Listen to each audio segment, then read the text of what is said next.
Hello hello hello hello. नमस्कार साथियों, स्वागत है आप सभी का आपके अपने यूट्यूब चैनल सरकारी भारत में। फ्रेंड्स, सबसे पहले बात तो हम कर लेते हैं कि इस वीडियो के अंदर हम पढ़ने के वाले क्या हैं। देखिए, मैथ्स पेडागोगी की क्लास ये है। और अगर मैथ्स की बात की जाए तो 30 क्वेश्चन मैथ्स के आपके पूछे जाते हैं, गणित के पूछे जाते हैं। इन 30 क्वेश्चंस की बात करें साथियों, तो इसमें से 15 क्वेश्चन आपके न्यूमेरिकल बेस्ड होते हैं और 15 क्वेश्चन जो आपके पेडागोगी मैथ्स पेडागोगी से रिलेटेड होते हैं। न्यूमेरिकल वाली क्लास आपकी चल रही है और वो डेली आपके चैनल पे है। बाकी पेडागोगी की क्लास भी आपकी चल रही है, वो भी क्लास आपको पर डे मिल रही है। हमने इनको पढ़ाने का एक तरीका अपनाया है और तरीका है प्रीवियस ईयर के क्वेश्चन पेपर से। मैंने ये जो आपको करा रहा हूँ, ये आपके प्रीवियस ईयर के पेपर है जो कि सीटेट के द्वारा पूछे गए हैं, तो आप ऐसे देख सकते हो। तो सीटेट के प्रीवियस ईयर के क्वेश्चन पेपर को सॉल्व करा रहा हूँ, इसका मतलब समझ रहे हैं आप। आपके एग्जामिनेशन में जब ये क्वेश्चंस दिखेंगे, डिट्टो वही आपको मिलेंगे, लैंग्वेज का थोड़ा बहुत डिफरेंस आपको देखने को मिल सकता है। तो सीटेट की खास बात है, वो अपने बहुत से प्रश्नों को रिपीट करता है। अगर आप भी सीटेट की तैयारी कर रहे हैं और प्रीवियस ईयर के क्वेश्चन को आधार मानकर अपनी तैयारी कर रहे हैं, तो 10-12 नंबर और लोगों से आप आगे बढ़ जाएंगे। बाकी आप लोग समझदार हैं। अगर मैं पेपर सॉल्व करा रहा हूं कि किस लेवल की तैयारी यहाँ पर चल रही होगी, इस स्तर से आपको उठाया जा रहा है। तो चलिए स्टार्ट करते हैं, मैथ्स पेडागोगी के क्वेश्चंस को सॉल्व करते हैं और देखते हैं पेपर किस किस प्रकार के क्वेश्चंस को और कौन कौन सी वेराइटी से सवाल बनाता है। पहला सवाल है आपकी स्क्रीन पर, राष्ट्रीय पाठ्यचर्या रूपरेखा 2005, इसको बोलते हैं नेशनल करिकुलम फ्रेमवर्क 2005। तो एनसीएफ 2005 से ये क्वेश्चन आपसे पूछा गया है। राष्ट्रीय पाठ्यचर्या रूपरेखा 2005 के अनुसार प्राथमिक स्तर पर गणित शिक्षण एवं अधिगम में ऐसी गतिविधियां सम्मिलित करनी चाहिए। अब जो आपका प्राथमिक स्तर है, क्या है प्राथमिक स्तर? प्राथमिक स्तर पर गणित के शिक्षण एवं अधिगम में ऐसी गतिविधियां सम्मिलित करनी चाहिए। अब कौन सी गतिविधियां सम्मिलित करनी चाहिए? जिनमें अधिगमकर्ताओं की केवल उपदेशात्मक सहभागिता हो। देखिए, अगर बात कर रहे हैं इन्वॉल्वमेंट की बात कर रहे हैं, तो डिडेक्टिक नहीं होनी चाहिए आपकी। और ओनली अगर आपका वर्ड दिख रहा है तो आपके आंसर को गलत कर देगा। सीटेट में कम से कम 15 नंबर आपको सिर्फ ओनली दे देगा, क्योंकि यहीं से क्वेश्चन बन जाएगा। उपदेशात्मक सहभागिता आपकी नहीं होनी चाहिए। आपकी जो सहभागिता है वो एक तरीके से कोऑपरेटिव होनी चाहिए, लर्निंग आपकी कोऑपरेटिव होनी चाहिए। सहयोगी आपका अधिगम होना चाहिए, अधिगमकर्ताओं का। अधिगमकर्ताओं का मतलब होता है जो आपका शिक्षण प्राप्त करते हैं, अर्थात छात्र। क्लियर? तो ये तो आपका गलत हो जाएगा। नेक्स्ट देखते हैं, जो आम दिनचर्या वाले खेलों पर आधारित हो। बात तो ठीक रही है, कहीं ना कहीं ये आपको आपके रोजमर्रा की जिंदगी से जोड़ने का काम कर रहा है। जो मूर्त से अमूर्त की ओर बढ़े, बात तो ये भी ठीक है। जिनमें शिक्षक द्वारा अधिकतम हस्तक्षेप शामिल हो। शिक्षक द्वारा अधिकतम हस्तक्षेप आपके शामिल नहीं होने चाहिए। फिर तो ये एक तरीके से टीचर सेंटर्ड हो जाएगा, ना कि चाइल्ड सेंटर्ड। बाल केंद्रित होना चाहिए, अध्यापक केंद्रित नहीं होना चाहिए। टीचर को अधिकतम हस्तक्षेप ना करके न्यूनतम हस्तक्षेप करना चाहिए और एक्टिविटीज को कराना चाहिए। जो आम दिनचर्या वाले खेलों पर आधारित हो, तो आप यहाँ अगर बात करें कंचे वगैरह खेलने की बात करोगे तो फिर कहाँ बात रहेगी। आपका जो मैथमेटिक्स है और प्राथमिक स्तर पर है, उसे मूर्त से अमूर्त की ओर बढ़े। मूर्त का मतलब होता है आपका कंक्रीट, कंक्रीट। और अगर हम बात करें अमूर्त की, तो ये होता है आपका एब्स्ट्रैक्ट। यानी कि आप धीरे धीरे आप कल्पनाओं की ओर बढ़ने की स्टार्टिंग कर सकते हैं, सोच चिंतन की ओर आप अपना बढ़ सकते हैं। जो चीजें आपको दिख रही हैं उनसे आप जो चीजें नहीं दिख रहे हैं उनके बारे में आप अगर बताने की कोशिश कर रहे हैं, तो ये होगा आपका कंक्रीट टू एब्स्ट्रैक्ट, मूर्त से अमूर्त की ओर। तो थर्ड ऑप्शन आपका बिल्कुल सही जवाब हो जाएगा।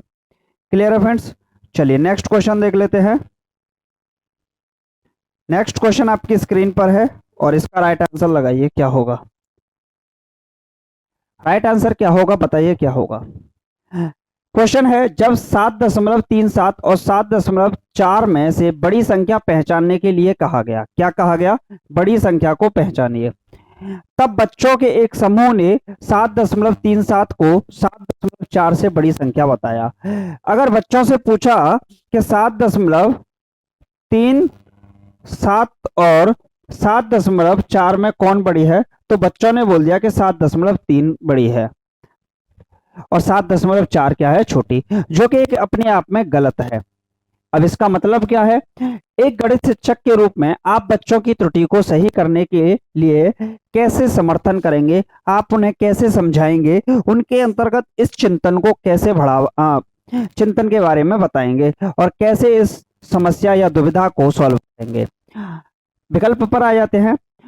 उल्टा पढ़ते हैं इस बार। विद्यार्थियों को पाठ्य पुस्तक देखने के लिए और प्रक्रिया समझने के लिए कहिए। तो आप एज ए टीचर आपका काम क्या है? इसका मतलब आप खैनी बनाइए और मलते मलते खाइए। इसका मतलब ये हो गया। बच्चा ही सब कुछ कर लेगा तो फिर टीचर का काम कहाँ रहेगा? अभ्यास के लिए समान प्रकार के अधिकतम उदाहरण दीजिए। समान प्रकार के, देखिए आपके जो एग्जाम्पल होने चाहिए वो इन कॉन्टेक्स्ट होने चाहिए, विदाउट कॉन्टेक्स्ट वाले भी चलेंगे, यानी कि संदर्भित भी होने चाहिए, गैर संदर्भित भी होने चाहिए। तो एक समान प्रकार के अधिकतम उदाहरण देना सही नहीं है। दशमलव संख्याओं के प्रसारित रूप को श्यामपट्ट पर लिखिए और विद्यार्थियों को अपना उत्तर सही करने के लिए कहिए। अगर आप विद्यार्थियों से उत्तर सही करने की बात अपेक्षा कर रहे हैं तो फिर वो गलती क्यों करता? अगर किसी प्रश्न को विद्यार्थी गलत कर रहा है और वहां पर अगर आप ड्रिल प्रैक्टिस की बात करते हैं, अभ्यास की बात करते हैं, तो बच्चा हर बार गलती ही करेगा। जब तक आप उसको स्कैफोल्डिंग नहीं देंगे, पाण नहीं देंगे, ढांचा नहीं देंगे, अर्थात आप उसे टेम्पररी हेल्प अपनी नहीं देंगे। क्लियर? तो ये भी गलत हो जाएगा। दशमलव संख्याओं को निरूपित करने के लिए स्थानीय मान प्रणाली को अवेकस, जहां पर आपका टच एंड फील मटेरियल का यूज किया जाए, अवेकस जैसी हस्त कौशल सामग्री के उपयोग द्वारा समझाइए। यहाँ पर अगर आप अवेकस का यूज करते हैं और हस्त कौशल सामग्री टच एंड फील्ड मटेरियल का यूज करते हैं तो बच्चा भी एक्टिव है और टीचर भी एक्टिव है। और ऐसी क्रिया, एक ऐसा शिक्षण अधिगम जिसके अंतर्गत बच्चा भी सक्रिय हो और टीचर भी सक्रिय हो, उसको बेस्ट माना जाता है। तो ये आपका राइट आंसर हो जाएगा। क्लियर है? तो स्थानीय मान की अवधारणा से आप इसे सॉल्व कर पाएंगे। चलिए नेक्स्ट क्वेश्चन।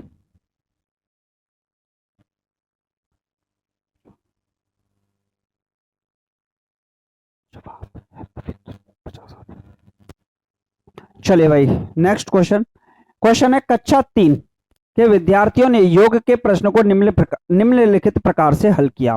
5128 में 2707 को जोड़ने पर 78,215 कर दिया। यह अपने आप में सरासर गलत है। अपनी त्रुटि को ज्ञात करने में विद्यार्थियों की सहायता करने के लिए सर्वाधिक उपयुक्त कौन सी विधि है? सर्वाधिक उपयुक्त युक्ति कौन सी है? तो 5128 प्लस 2707 में जोड़िए तो 78,215 बन रहे हैं। विकल्प देख लेते हैं। विद्यार्थियों को उसका उत्तर अपने सहपाठियों के साथ जांचने के लिए कहें। विद्यार्थी को, गलत होगा भाई। विद्यार्थियों को सन्निकटन का उपयोग करके योग ज्ञात करने की उत्तर की तुलना करने के लिए कहें, काफी ठीक लग रहा है।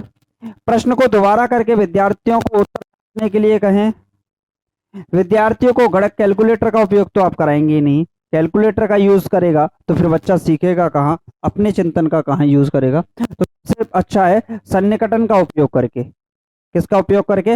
अप्रोक्सीमेशन का उपयोग करेंगे। तो जो बच्चा 5128 को जोड़ रहा था, 5128 को 2707 में जोड़ रहा था, तो 8 7 15 और ये हो जाएगा 3 और ये हो जाएगा 9 और 1 9 बन जाएगा ये, और ये 7 बन जाएगा, तो 7935 हो जाएगा सही। लेकिन ये गलती बन रहा है। तो अप्रोक्सीमेशन में तो इसका मतलब होता है थोड़ा बहुत ऊपर नीचे हो, लेकिन अप्रोक्सीमेशन में थोड़ा बहुत ऊपर नीचे चलेगा, ये तो बहुत ज्यादा ऊपर नीचे है। तो इसका मतलब आप अप्रोक्सीमेशन से भी इसका आंसर लगा सकते हैं। क्लियर है? तो ये सही हो जाएगा आपका सेकंड वाला। चलिए नेक्स्ट क्वेश्चन देख लेते हैं। नेक्स्ट क्वेश्चन आपकी स्क्रीन पर है और लगाइए राइट आंसर क्या होगा। क्वेश्चन है निम्नलिखित में से कौन सा प्राथमिक कक्षाओं में एक शिक्षण के साधन के रूप में टेसिलेशन यानी कि टाइलिंग का सबसे उपयुक्त उपयोग निरूपित करता है? टेसिलेशन के लिए कौन सा बेस्ट रहेगा? ज्यामिति में क्रियाविधि अधिगम को विकसित करने के लिए, कोणों को मापने के लिए टेसिलेशन में कोणों की कोई जरूरत नहीं है, ज्यामितीय आकृतियों के उपयोग को पैटर्न बनाने के लिए पैटर्न बनाने की कोई जरूरत नहीं है, स्थानीय मान की अवधारणा को विकसित करने के लिए स्थानीय मान की जरूरत कहाँ पड़ रही है, टेसिलेशन टाइलिंग के लिए। तो ज्यामितीय में क्रियाविधि अधिगम को विकसित करने के लिए अगर आप रेक्टेंगल को पढ़ा रहे हैं तो आप इसका यूज कर सकते हो, स्क्वायर को पढ़ा रहे हो इसका यूज कर सकते हो, पैरेललोग्राम को पढ़ा रहे हैं तो टाइलिंग वगैरह का यूज कर सकते हो, और इनके पढ़ाने में ये काफी ज्यादा बेहतर रहता है। तो ज्यामिति में क्रियाविधि अधिगम को विकसित करने के लिए काफी बेस्ट माना जाता है। क्लियर है भाई? एक मिनट, क्या था इसका? ज्यामिति में क्रियाविधि अधिगम को विकसित करने के लिए आकृतियों के लिए ज्यादा बेस्ट रहेगा, क्योंकि आयत हुआ आपका, वर्ग हुआ, ये आकृतियों में होगा, तो थर्ड ऑप्शन सही होगा भाई। इससे भी फर्स्ट ऑप्शन सही है लेकिन उससे भी ज्यादा बेस्ट सही है कौन सा? थर्ड। जो बेस्ट होगा उस पर जाएंगे हम। तो पहला वाला हालांकि सही है लेकिन उससे भी ज्यादा अच्छा है कि आकृतियों के उपयोग में इसका यूज किया जाता है, तो थर्ड वाला लगा लीजिएगा। चलिए नेक्स्ट क्वेश्चन।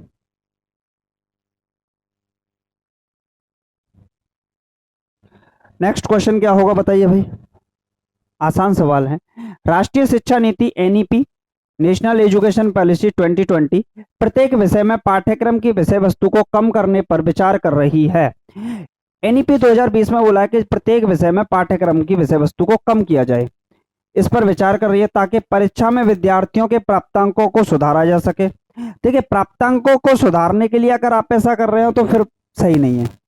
प्राप्तांक को सुधार करने के लिए बात थोड़ी होगी। आप अगर विषय वस्तु को कम कर रहे हैं इसका मतलब आप उनके लिए कुछ एबीएल का यूज कर रहे हैं, अर्थात एक्टिविटी बेस्ड लर्निंग की बात कर रहे हैं, जहां पर बच्चा लर्निंग बाई डूइंग करे, करके सीखे, ऐसी चीजों को बढ़ावा देंगे। आप प्राप्तांक को कम कर रहे हैं तो एक्टिविटीज को बढ़ावा देंगे कहीं ना कहीं। कक्षा में धीमी गति से सीखने वाले शिक्षार्थियों का प्रदर्शन सुधारा जा सके, स्लो लर्नर के लिए तो नहीं है। पाठ्यक्रम को पूरा करने में शिक्षकों के भार को कम किया जा सके। क्यों भाई?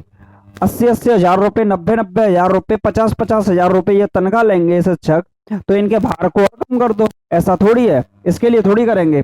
विद्यार्थी रटकर सीखने से अलग वास्तविक समझ की ओर बढ़े, रोट मेमोराइजेशन को छोड़कर वो किसकी ओर चढ़े?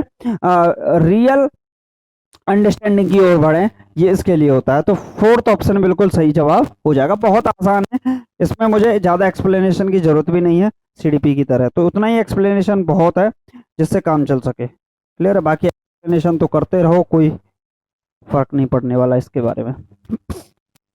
नेक्स्ट क्वेश्चन है, एनसीएफ 2005 प्राथमिक स्तर पर गणित का शिक्षण और अधिगम केंद्रित होना चाहिए। गणित का जो शिक्षण है और अधिगम है वो केंद्रित होना चाहिए, एक्टिविटी बेस्ड होना चाहिए। कार्य विधियों को कंटेस्ट करने पर आप रोट मेमोराइजेशन को फॉलो नहीं करेंगे, आप मेमोराइजेशन की बात करेंगे। पहाड़ों, गणना आदि के रटांत अधिगम पर, तो रटी हुई चीजों पर ज्यादा आप फॉलो नहीं करेंगे।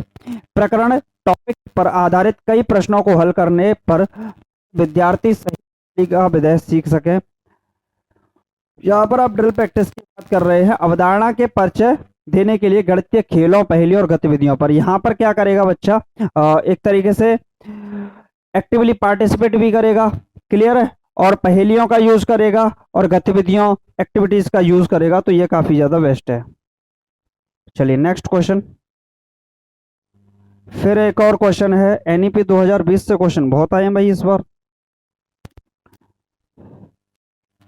राष्ट्रीय शिक्षा नीति एनईपी 2020 के अनुसार एनसीएफएसई का मतलब है, ये बड़ा क्वेश्चन काफी अच्छा है।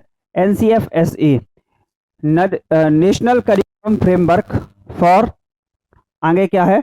तो national curriculum framework for school education होता है ये, और curriculum framework for pre schooling नहीं होता, कमेटी तो आता ही नहीं है इसमें, तो नेशनल करिकुलम फ्रेमवर्क, यहाँ तक तो आपको पता होगा, और स्कूल एजुकेशन और जुड़ जाता है, तो फर्स्ट ऑप्शन इसका सही हो जाएगा।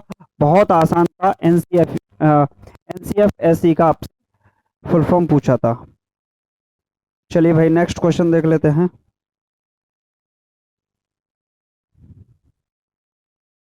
लगाइए क्या होगा इसका राइट आंसर। क्वेश्चन है, समतल पृष्ठों और वक्र पृष्ठों के बीच अंतर करने में विद्यार्थियों की मदद हेतु निम्नलिखित में से कौन सी विधि सर्वाधिक उपयोगी है? आप किसका यूज कर रहे हैं, समतल पृष्ठों का यूज कर रहे हैं और वक्र पृष्ठों का यूज कर रहे हैं, के बीच अंतर करने में विद्यार्थियों की मदद हेतु निम्नलिखित में से कौन सी विधि सर्वाधिक उपयोगी है।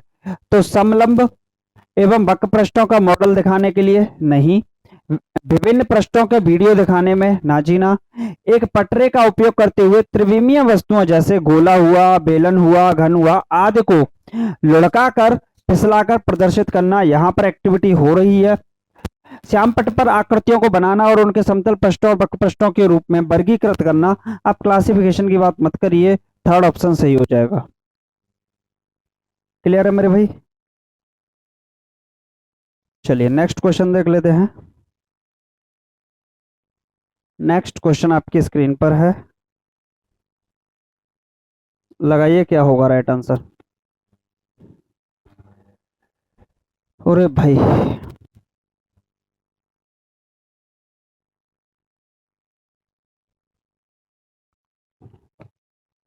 क्वेश्चन है, बच्चों के लिए प्राथमिक कक्षा के गणित में सर्वाधिक महत्वपूर्ण है कि गणित कैसे सीखा जाए, गणित कैसे लिखा जाए।